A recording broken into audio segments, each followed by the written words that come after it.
ஆமா ராகினி, உன் அண்ணிங்க வந்துட்டு அங்கேயே நின்று பார்த்துட்டே இருக்காங்க. வாங்க. இனி இவ வந்து என்ன சொல்ல போறாளோ? நீ ஏன் மூஞ்ச இப்படி வச்சிட்டு இருக்க? ஆனா நினைச்சாலே நினைச்சு நீ உடம்புக்கு எடுத்துக்காம இருந்தா சரிதான். லுக் இங்க இல்ல, அங்க அங்க வீடு. என்ன? கேட்கறத பாரு. ஒன்றும் இல்லை. ஒன்றும் இல்லாம எதுக்குடா தங்கச்சிமா வந்தீங்க? அப்புறம் நாங்க பேசிட்டு இருக்கிறத பார்க்கவும் அங்கேயே நின்னுட்டீங்க. அது ராகினி வாடா நம்ம போலாம். சரி அண்ணே. இல்லை இருங்க. அப்புறம் என்னன்னு சொல்லு. அங்க ரேவதி அப்பா கூட பேசிட்டு இருக்காங்களே, அவங்க யாரு? என்ன விக்கி, என்ன சொல்ல? உன் ஆளு உன் இஷ்டம், எனக்கு தெரியாதுப்பா.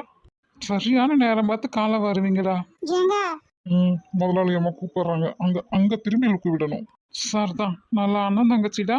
ம் ஏன்? இல்ல அவங்க யாருன்னு நான் தெரிஞ்சுக்கணும். தான் ஏன் நீ தெரிஞ்சு என்ன பண்ண போற சொல்லு. உங்களுக்கு தெரியுமா தெரியாதா சொல்லுங்க. போச்சு, இதுக்கு வாயை வச்சுட்டு கம்மன் வந்துருக்கலாமா?